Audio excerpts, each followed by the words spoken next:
Hey, I'm Simona Costantini, and I'm obsessed with helping you heal, connect to your purpose, and teaching you about all things mindset.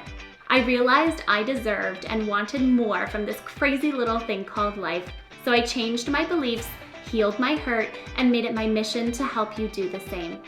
I'm a recovering people pleaser turned life coach and podcast producer.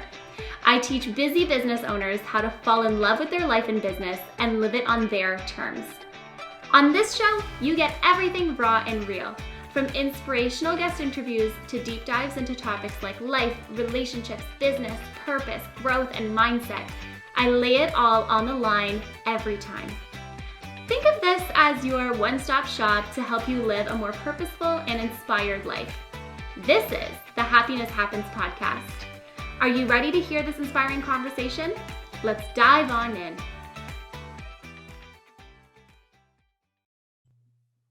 All right, everybody, we are with Jeff Harry today, and I'm so excited to bring you this conversation. He is wearing a wonderful bow tie, you guys. Is it Lego bow tie? Yes, it's Lego. I love it. So for anyone who's listening to this instead of watching it, I feel like watching it would be just as great on YouTube. But anyways, Jeff, welcome to the podcast. I'm so excited to have you here today. I'm so amped. Let's go. Let's go. To dive into this conversation, could you tell our listeners a little bit about how you've gotten to your journey today? Cole's notes. So, I'm sure there's lots there. I don't know if you ever saw the movie Big with Tom Hanks. Yes. So in that movie, he got to play with toys for a living. Yes. So I saw that movie in third grade. And as soon as I saw that movie, I was like, you can get that? That's a job? What? So I started writing toy companies that day, and I just kept writing them.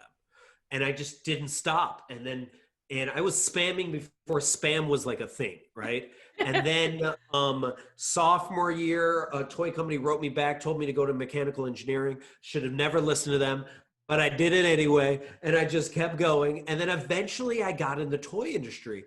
And I don't know if you've ever gotten whatever you like love, like you thought this was it, this is my dream. And then you've been so disappointed when you get there. Yes, and you're like, this is it? You're like, this is it? I thought it was going to be joyous and happiness all the time. Where's the toys? Where are the kids? Where are the high fives? Where's the fun? Where's the happiness? None of it. Inside a cubicle, padded walls. The only other place that has padded walls are mental institutions, okay? Mm-hmm. You know, and I'm like thinking like, you know, they might as well have been selling microwaves or socks. Like it didn't really matter what they were selling. They didn't care. So I remember leaving New York, having my quarter life crisis at 22 or 23, you know, and just being like, what am I going to do with my life? And then I moved to the Bay Area, piddled around for a little bit, like reading like Poe Bronson and purpose books. And I eventually came across this organization on Craigslist of all things. Wow. You know, that was teaching kids engineering with Lego, and they were paying $150 a week, and it was a joke of a job, but they got to play for a living. And I was like, I want to play for a living. So I stuck with them, and we took the company from 7 people to 400 people. Like, wow. We built the largest Lego inspired STEM organization in the US, and we did it all by playing. We just made it up as we went along. We had no idea what we were doing. We had no business plan. We picked cities because they were fun. New York, yes. Austin, Texas, yes. Wyoming, no. No thanks. You know, like we hired people just because they were fun. We made a ton of mistakes. But while we were getting so big, we got the attention of Silicon Valley, and like, because we were teaching a lot of their kids, right? Facebook, Google, Adobe, Electronic Arts, all of them, right? And they were like, hey, do you do team building events? And we're like, of course we do. Yes, we do it all the time. No, we didn't. We've never done one in life, but we're just going to say yes to everything, you know? And then over the next 7 years, I ran team building events with like the top companies like in the world. But the frustrating part was, you know, as Michelle Obama says a lot of the times, like, I've been in the room with the smartest people. They're not that impressive. They're just not as impressive as you would think. And these organizations would preach about agility, innovation, disruption, all these buzzwords, but they had not created a play-oriented environment to do any of that, right? So I created this company, Rediscover Your Play, combining positive psychology and play to address their bigger issues, like dealing with toxicity at work, like dealing with your inner critic, like dealing with how do you talk about racism, how do you talk about office politics, and not have the meeting before the meeting and the meeting after the meeting. How do you get your staff in flow? Like all those things that organizations tiptoe around. I was like, let's just tackle them directly. I love that. Why do you think it is that organizations don't address these things head on and just sort of tiptoe around them? Oh, because it's too hard for them. They're too scared. Like if you think about any company, how much time do you get to practice anything, let alone practice hard conversation? Maybe you get to practice your presentations, but besides that, companies are constantly wanting you to churn out and produce. Your training is like maybe 1 or 2 weeks, and then you just go. So the ability of teams or just individuals to have hard conversations and address big issues, people don't want to touch it, right? And then not to mention a lot of people coming into organizations have trauma from their last organization. So they don't want to bring that in. So they just are like, I'm just going to keep my head down and not say anything. And maybe I can do less work and then eventually leave this job because I hate it. Oh my God. That is why 85% of people right now are not engaged at work. They just did that study and found like people are just not into work that much. No, and I totally hear that. Virtual environment. Yeah. Well, especially, you hit the nail on the head there with the virtual environment, because now everybody can work from home and everybody has this opportunity to like really do with their day, whatever it is they want to do. Right. So now you have all these people who are like waking up, who are like, wait. This is not my purpose. Like, hold on. It's not my purpose. Not my purpose. I don't like moving paper from this point to this point. No, and I don't even like the water cooler chat along the way. So exactly, like I'm not missing out on any of that stuff. And there's something else that I think is valid to talk about, which I bring up a lot. I've been researching the 8-hour workday. Where does it come from, right? It actually was invented by Robert Owen back in 1817. This dude made it up in 1817. It was all about 8 hours of work, 8 hours of leisure, 8 hours of sleep, right? Then nobody paid attention to him for 100 years. And then Henry Ford, during the Great Depression, was not getting enough workers to come to work because they were dying on his assembly line, working 11 to 15 hours a day. Oh my gosh. So he reduced the hours to 8 hours, and then he doubled the salaries of everyone. And that was his only way of getting new staff in.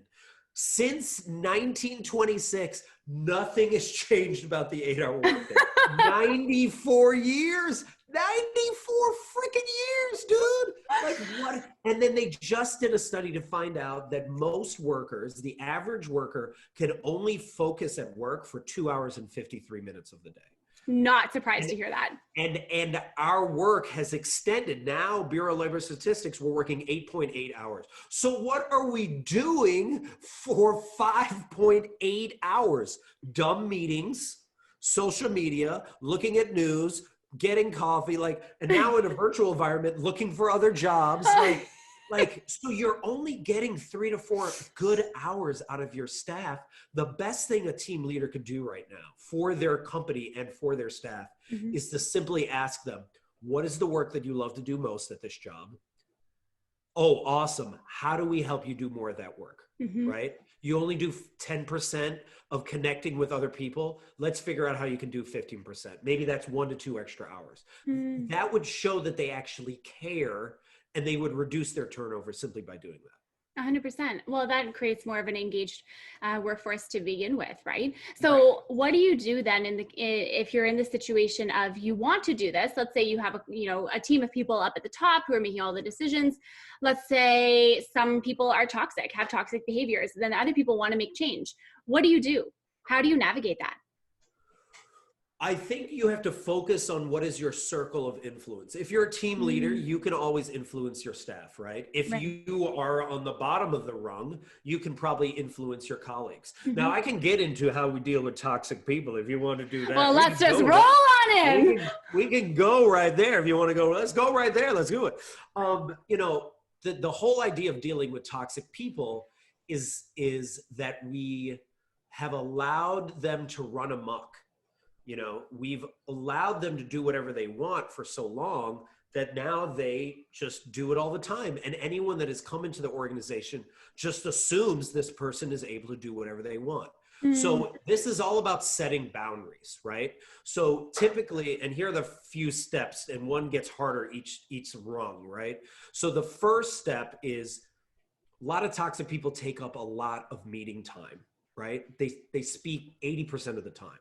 So I always recommend work with your colleagues to be like, listen, we're taking over this meeting. You know, over the next 3 to 6 months, we are going to get each other's back. And whenever this person is speaking or cutting you off, like you could be like, hey, wait, Samantha wasn't done yet. Hey, wait, Jim wasn't finished talking. He has an idea. And we get each other's back and we start occupying that meeting. That's the first step, right? That's the easiest one. The second one is to address the toxic person directly, because a lot of times they don't know that they're the a-hole, right? That they're like this mean person. Sometimes they're like an engineer that's just bad at communicating. So either you go in and approach them directly or virtually, or you pull together a meeting with a couple other people and you go right up to Chad. We're going to use Chad as the name of the a-hole, right? Sorry, Chad. Sorry, Chad, but this is what we're going to do. And you say, hey, Chad, you know, when you cut off Samantha at the meeting, not only you're communicating to her, you don't want to hear her, but you're also communicating to all of us. You don't want to hear us. Is that your intent? So you're not attacking the character of the person. You're addressing the behavior and the impact that it's having on the organization.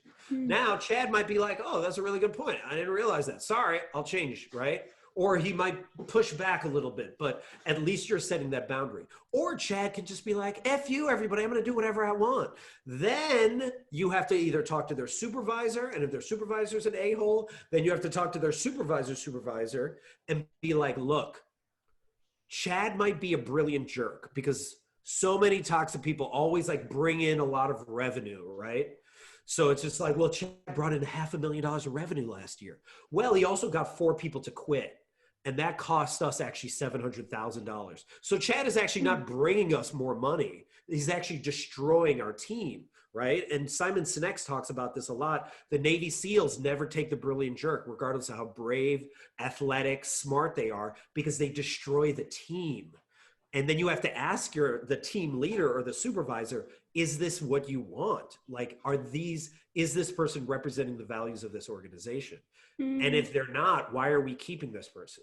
And if that manager decides to keep Chad anyway, then you have a choice where you're like, is this the right organization for me to be at anymore? But then finally, and I think this is the hard one, and we can get into that later, is dealing with your own inner a-hole, your own inner critic. Because Chad is triggering something about you because you believe what Chad believes. You think you're an imposter. You think you shouldn't be getting paid as much. You think you shouldn't be speaking up in meetings. There's a part of you that believes that. But if you're able to address that and be like, wait a minute, I should get paid better than Chad. I should get promoted. I should be Chad's boss, for goodness sakes, you know, and you get confident enough to believe that and stand up for yourself. Next time Chad says something super rude to you, you go, don't say that to me. Don't ever disrespect me like that, Chad, ever again. And then they're like, whoa, Jeff and Simona just stepped up to Chad. Look at that. And then everybody else is like, yeah, I don't want to be treated like that anymore. And they start stepping up. You give them the bravery and permission to set their boundaries. And then Chad has a choice. He either changes his behavior or he leaves. That is a really good point.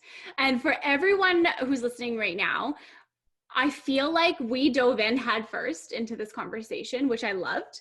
And also, I want to know how, if you're in this situation, how do you start to integrate more play into your day? What is play? Like, how do you define play? So let me first define it. So play is any joyful act where you forget about time, where there has no purpose, there is no result. It just brings you such fulfillment. You don't have anxiety about the future. You don't have any regrets about the past. You are just fully in your moment, right? Fully in flow. And anything can be play, right? I was talking to a lawyer that was like, I don't play. And I said, you know, well, tell me what you do. And she said, I take people that hate each other and I get them to agree on one thing. And I was like, ooh, tell me more. And she started nerding out about it. She started getting excited about it. You could tell it was bringing her joy and fulfillment. I was like, that's your play. So everyone has that moment where you're truly yourself. And think about it, your favorite moments in your life are play moments, right? Where you're fully present and you're fully being you. It's when you've like come most alive. That's how I define play. I love that so much. And I also love that you aligned the word play with flow. And also, I guess, in turn, like alignment, like what you are, what you're wanting to do from like a soul level out, right? I think that's wonderful. And so how did you come up with this concept and making it such an important part of your work? What were you experiencing that triggered this beautiful lifelong journey of integrating play? I think whenever I ran team building events at my old organization, or even when I run things now, like we, you know, my colleague Gary Ware and I ran this dealing with a-holes at work through play workshop in Australia right before COVID. And while we were running it, people were laughing and then people were crying. Wow. And we were like, oh, why are people crying? It was because they didn't know that they weren't the only ones that left a job because of a person. And they were like, oh my gosh, like I'm not alone. And if you think about that, that is mostly what we're constantly looking for, is this validation that we aren't alone. It's this validation that we are okay where we're at, you know, that we're okay being human the way we are. And when you watch people play with each other, like connect with each other, even though they're like random strangers, and they're role playing how to talk to how to have a hard conversation, they start to see each other's inner child. They start to see each other's shared humanity, you know, and it's just like this magical place, kind of like kids on a playground. Like you think of a kid when they run on a playground and they're like, oh, I want to play, you know, what are we playing? And they just start playing, right? They're like, oh, we're playing tag. Okay, here we go. They don't even introduce themselves. They don't talk about it. They don't decide whether they want to play tag or something else. You know, if adults, when they go on the playground, if they were still kids, would be like, I don't know what to do. What should I do? I don't know. They like ruminate about everything. Should I do that? Should I do that? And then they run out of time and they're like, now I don't have enough time. You know, are people like me? Do not like me? It's just like, stop overthinking everything, you know, let go of results, because expectations are the thief of joy. The reason why 2020 has been so hard for people is people weren't willing to let go of what they thought 2020 was going to be. And what they should have been able, or what they could have done, is allow themselves to grieve what 2020 was not going to be anymore for them, because we all had dreams, right? Double my business, get married, do all these things, start my business, you know, and it didn't happen. So grieve that, as I do in one of our workshops, you know, and we have people write that down, and then we have them fold it in a piece of paper and let that go. Because you have to let it go in order to create something magical with the last month and 6 days that we have left in this year. So there's so much magic in playing and discovering that you always had all the answers that you need. You just simply need to play enough to figure them out. I love that a lot. And what would be one tip or a couple tips, if you have them, for someone to reconnect back with their inner child and integrate more play into their day every day? Ooh, so I got two. Or three, or four. Actually, or I got three. I want three. I want three. All right, let's go with three, right? So Lauren Yee and me run a workshop called Your Future is Where Your Fun Is, where we actually ask people, what did they love to play when they were kids, right? She loved to play sardines, which is reverse hide and seek. And when we broke down why she loved it, communication, collaboration, and connection. those were her play values when it came to sardines. So thinking about the work that she does now, or what purpose she wants to do in the world, those values have to be in it. So for example, for you, what did you love to play as a kid? Dolls and Barbies. And why? I loved helping them create their life. Okay, so helping them create their life, keep going. And I loved when they went, like, I had the Barbie set, but it was like the airplane one. So I liked when they would pretend to go on vacation and they had yes. all So that they ever wanted. I love it. Adventure. And I liked when I could like design like their comfy home for them. Oh, okay. That. So a little interior decorating. So creating their life or helping them live a fulfilling life, adventure, and also like basically, providing them a home or decorating that. Yeah. Right? And like taking care of them. And taking care of them. So what type of work do you do now that does that? I'm a life coach. Look at that. Let's go, right? And you just like, it's always there, right? It's been there when you were a kid. So that's the first one. Look at what you'd love to play as a kid and figure out what are those play values and see what you do now, either in your work or in your life. That's number one. Okay. Number two is Gwen Gordon, my play mentor, talks about how you can't play until you soothe yourself, until you calm yourself down.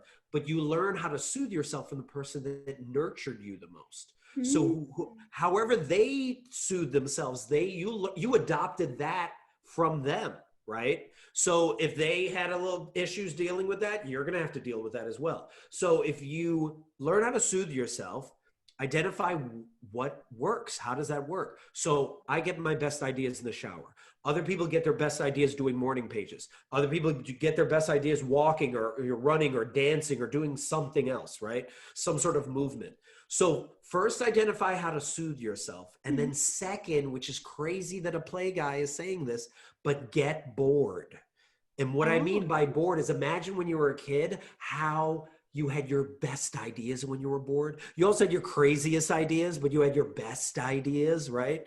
And what I mean by bored is don't look at TikTok for a little bit. Stop being on social media for just a tad bit. Stop looking at Netflix. And when I'm saying like stop, I'm not saying forever. I'm not even saying for a day. I'm talking about 1 to 2 hours where you don't have it and you get super quiet. And the reason why I say that is because we get more information in a day than people in 1950 got in a year.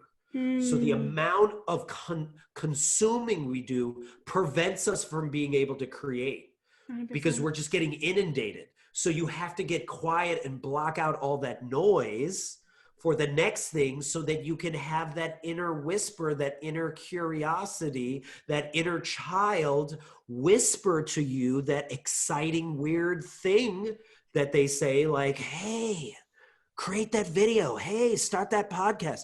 Hey, reach out to that person you've been wanting to reach out to for so long. Hey, do that thing that scares and both excites you and follow that curiosity and see where that takes you. I love that. Those are all really, really, really great. And I love that they're all to do with reconnecting back to your inner self, which I think, because what you just said about having so much external noise all the time, we really don't ever get the chance to sit in quiet. And you know how they say, like, if you can't meditate for 5 minutes, you should meditate for an hour. Have you? Exactly. Yeah, it's exactly like that, because it's like, if you don't give yourself the chance to create space in your life for it, how will you ever live the life that you want to live?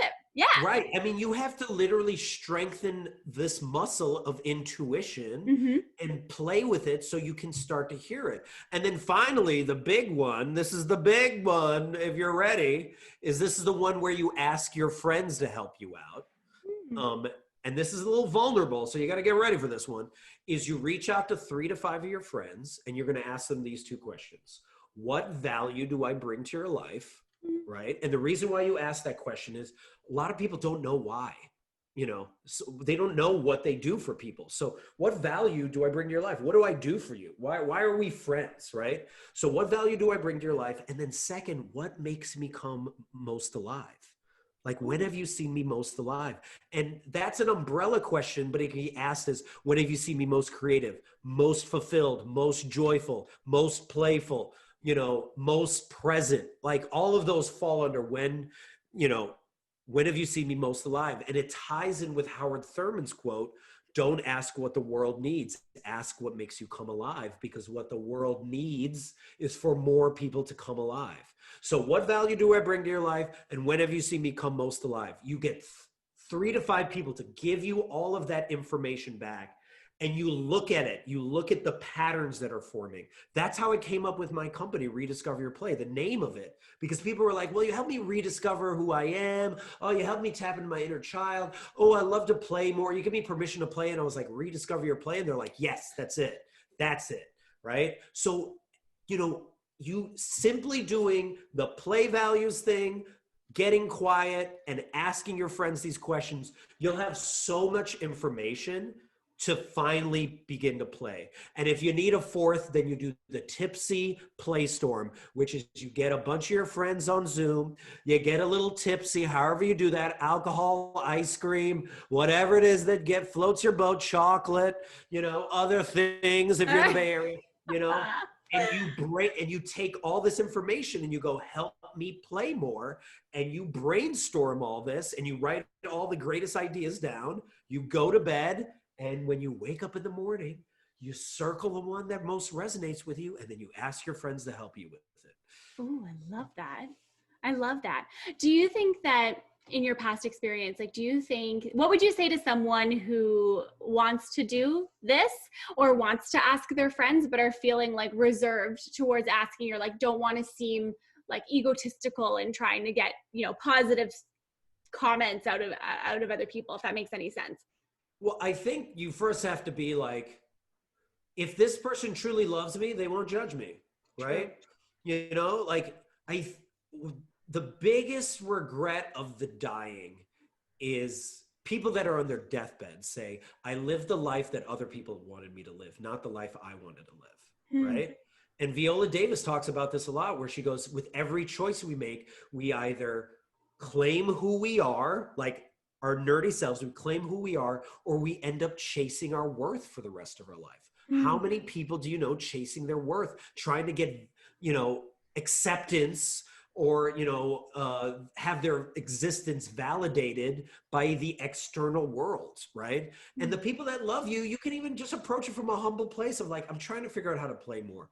And some crazy dude told me to ask these 2 questions.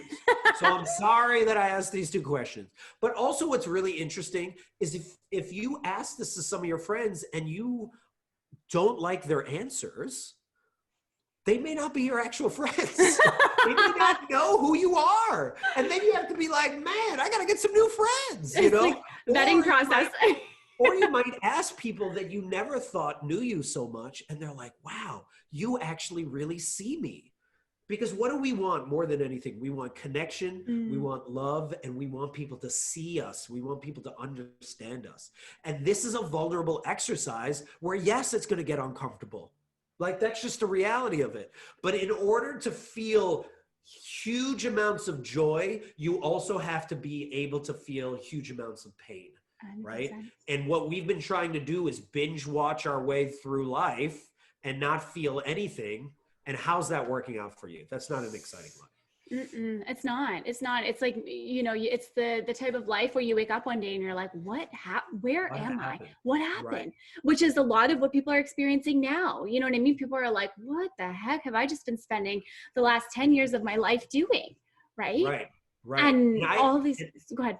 Oh no, I was going to say, I always ask people, who are you trying to impress? Because if you don't care about that person's opinion in a year, then why are you trying to impress them? Right?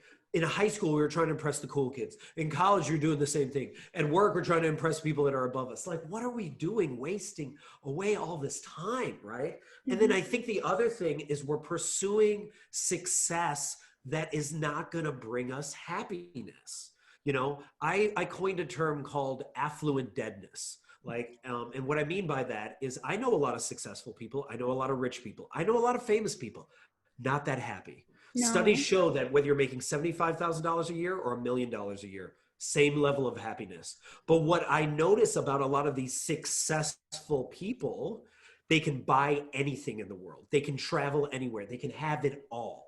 And they suffer from affluent deadness. Like you can see it in their eyes. They're either worried that they're going to lose their money, or they're not happy because maybe their net worth is 5 million, but other people's net worth is 10 million.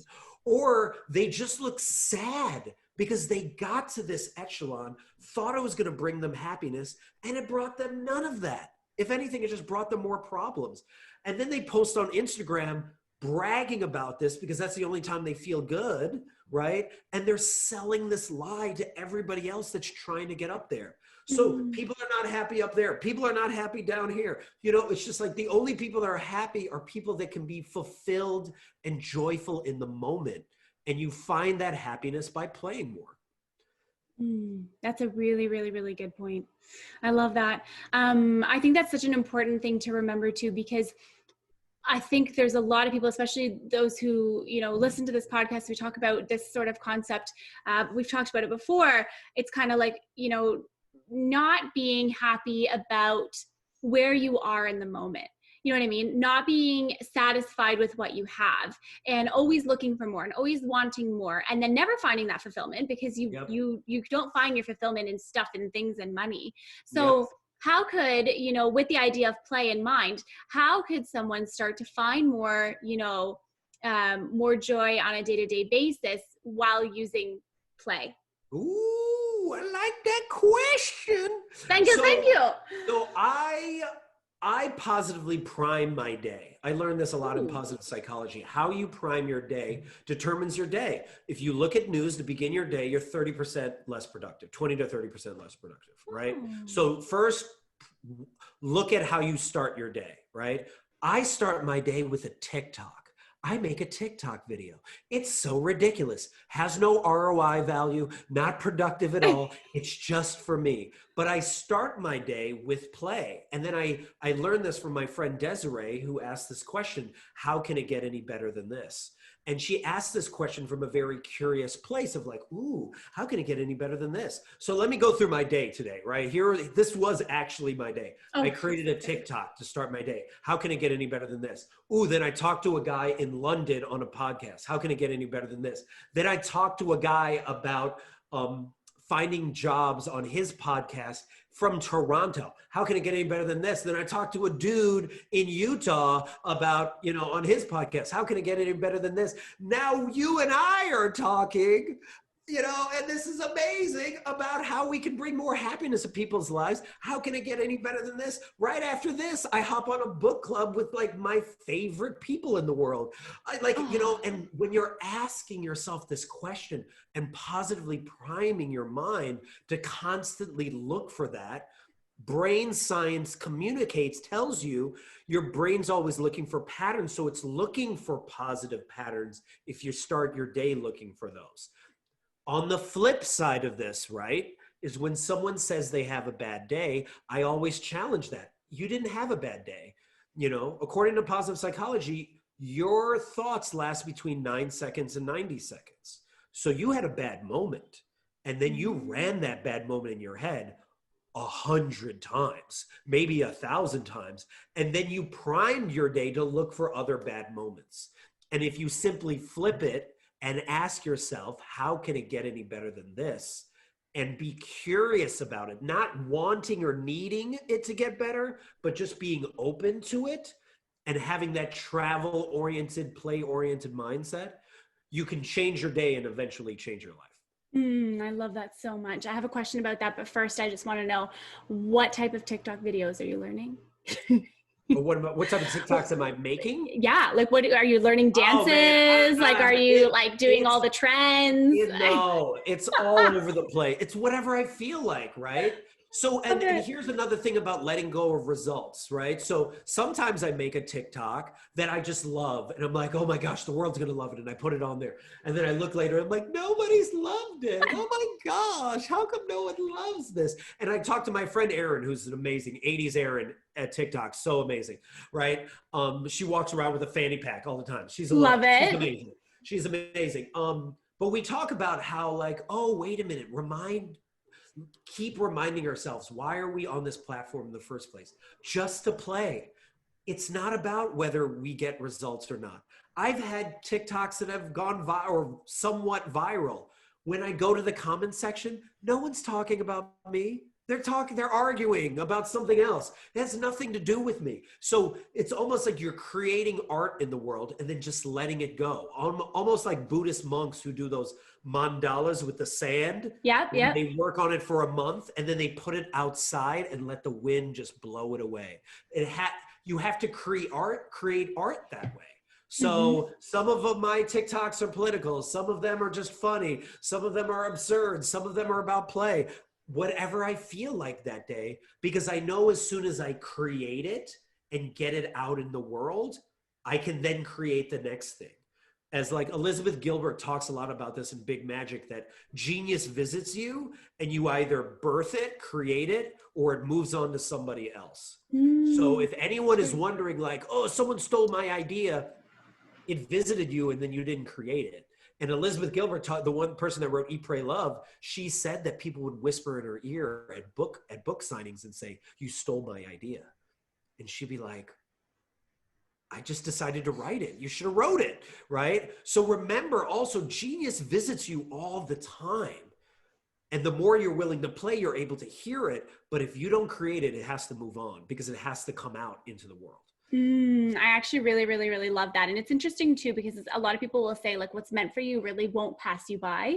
Right. So it's kind of like this idea, but this is where I get lost down the rabbit hole because I could just go forever, but I won't, is all these, if you really think about it, all these like alternate realities of what your life could look like based on any decision that you decide to make. Any decision. And I love that you said that because I wrote an article a while back called One Risk Away. You are one risk away, one decision away from changing your life. And it could be a really small decision.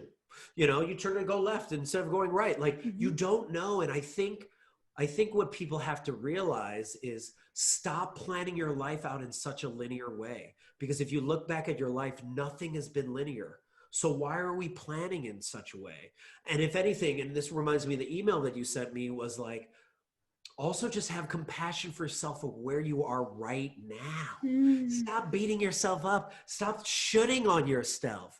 Stop shooting on others, because whenever you should on others, then the shoulds come back to you. And then you're like, oh, I can't do anything. You know, everyone is trying to figure it out. And frankly, especially during COVID, if 2020 has taught us anything, and it's definitely taught me this, nobody knows what they're doing. We're all making it up as we go along. Nobody knows. And anyone that is giving advice, if you're giving advice from a humble place and being like, hey, this worked for me, this worked for my clients, maybe it's going to work for you.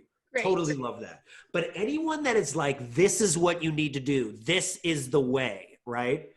I just want to go up to them and be like, were you here in 1918? Because if you weren't here during the pandemic running your business then, you need to shut up right now. You just need to shut up. And I say this all the time regarding advice. The only reason why advice resonates with you, my advice resonates with you, is because you've already told that to yourself.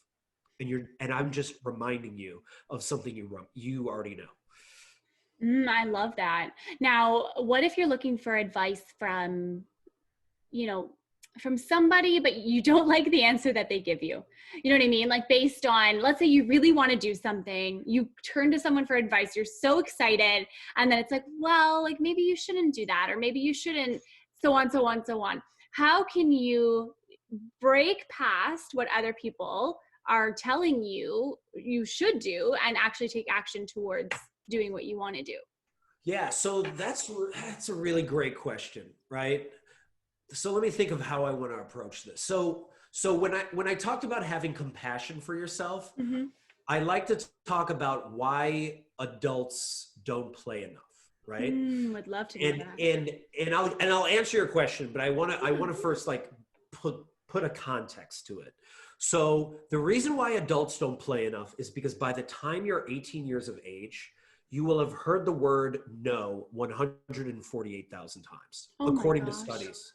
And you will have only heard the word yes maybe 8,000 to 10,000 times, depending on who raised you, right? Yeah. So then on top of all those no's, you have adults that are shooting on you all the time, teachers shooting on you, parents, you should do this, you should major in that, you should do this when you grow up. How many adults told you at 5 what you should do when you grow up? You're like, what are you talking about? I'm 5. Like, why are you giving me advice right now, right? Like, they're just shooting on you. Then you go to school where you're told to ask for permission, you're told to raise your hand all the time, you're told to be obedient. Then you go to your teenage years, where social media and all media is inundating you with information telling you you're not enough and that you should be somebody else or emulate someone else or be this Instagram influencer or you're not getting enough likes. So you're dealing with all of that crap and then anytime you're yourself, you're told you're too mischievous, you're too weird, you're too nerdy, you're just too much, right? So then for you to actually play, it's such a rebellious, revolutionary act. So of course, when you bring something up to somebody, and you say, hey, I'm thinking about starting a podcast, they're like, no, that's a really stupid idea because according to the world, you shouldn't do anything. You should just do what everyone else is doing. Mm-hmm. But if you're like, nah, that doesn't resonate with me because that's not fun for me, you go, I'm sorry, I'm not going to listen to you because you don't know me. You can't give me advice. You don't know what world I'm living in. You don't know how I grew up. You don't know what interests me. Even your closest friends, a lot of times we have such a negativity bias, from our prefrontal cortex trying to protect us all the time. Yeah. Our inner critics, that inner critics of other people start shooting on you all the time and be like, don't do anything risky, stay safe, stay quiet, And I remember when I quit a job once and I literally quit on the spot and I'm walking out of the door. These, my friends of mine or colleagues of mine were like, what are you doing? Don't quit. What are you doing? It's so dangerous out there. And I was like, wait a minute. Just yesterday, you told me you wanted to quit. I'm just actually following through on the stuff you said, right? Yeah.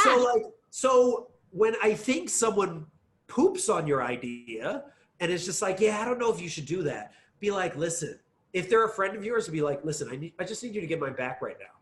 I just need you to get my back.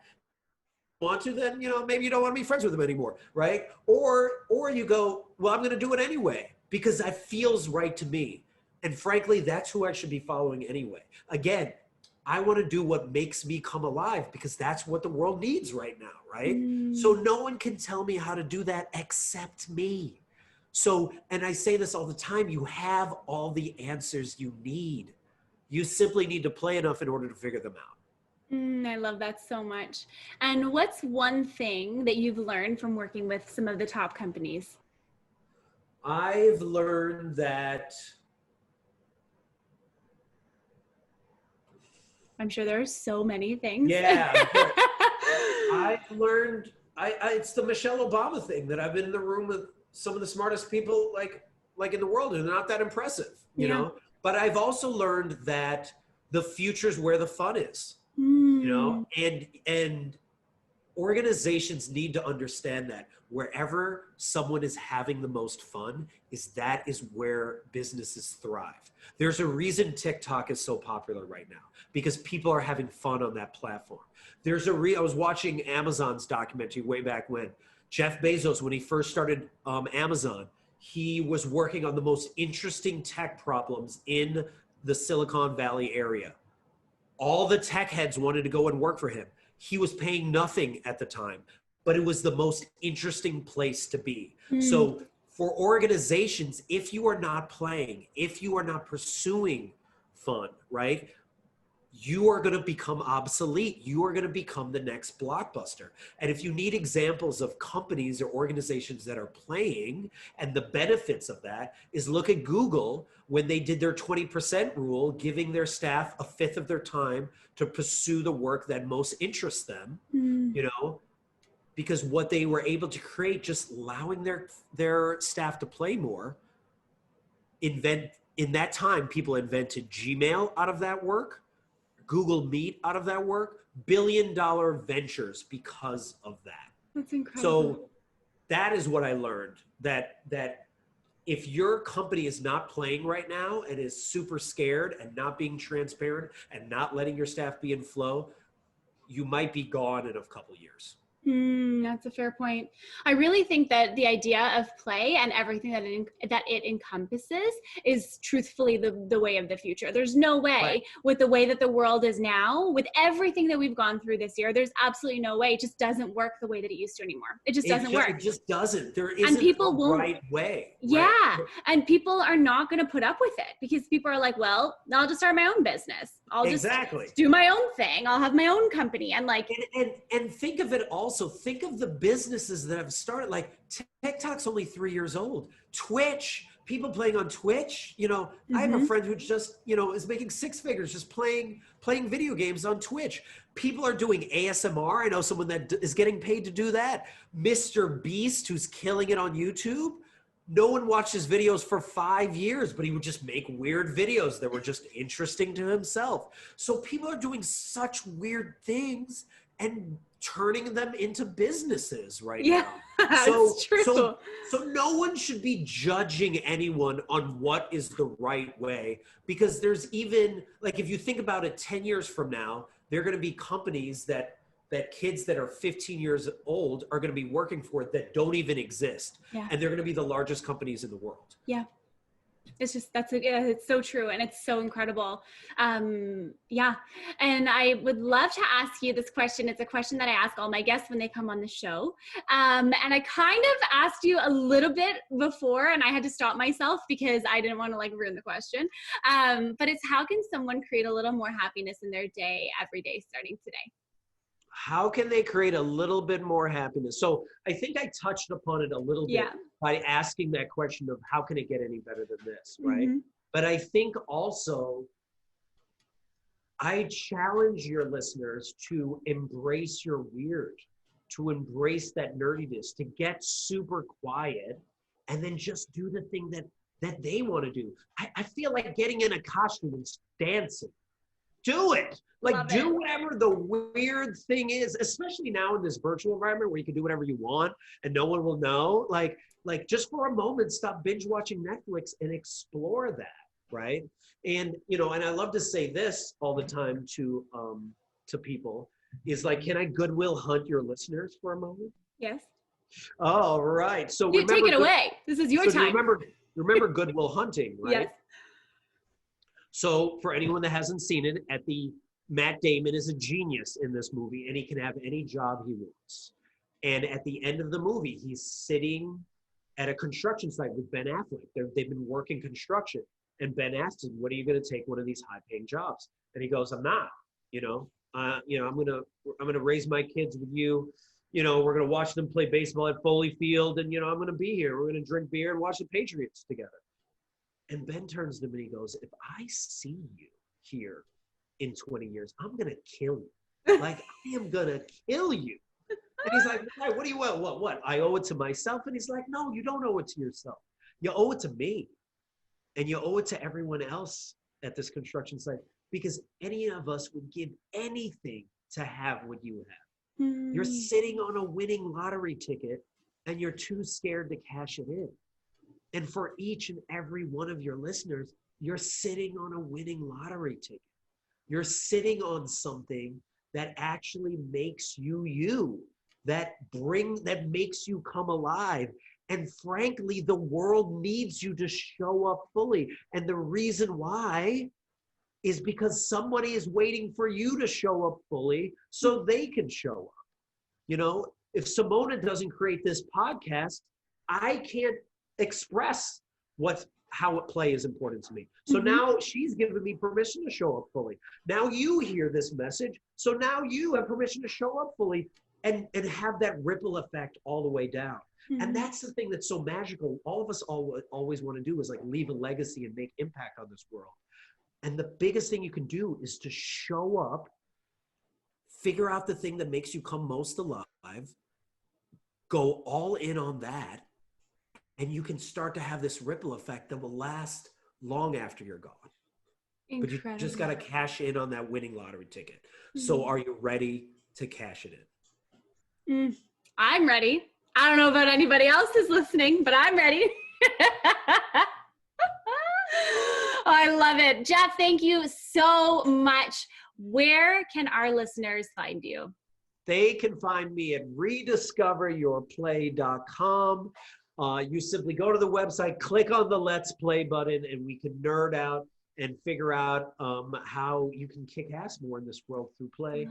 Or if you want to see my ridiculous TikToks, Jeff Harry Plays, JeffHarryPlays, and I'm on that handle on everything, YouTube, Medium, LinkedIn, all of it. Amazing. We'll hyperlink all of it in the show notes so that everyone can access very, very quickly and easily. But yeah, Jeff, thank you so much for your time today. This was so super fun. Let's go. This was awesome. I love it. Well, it looks like we have made it to the end of this episode. I'm so proud of you for tuning into this episode, and I'm so grateful that you joined me in this incredible conversation.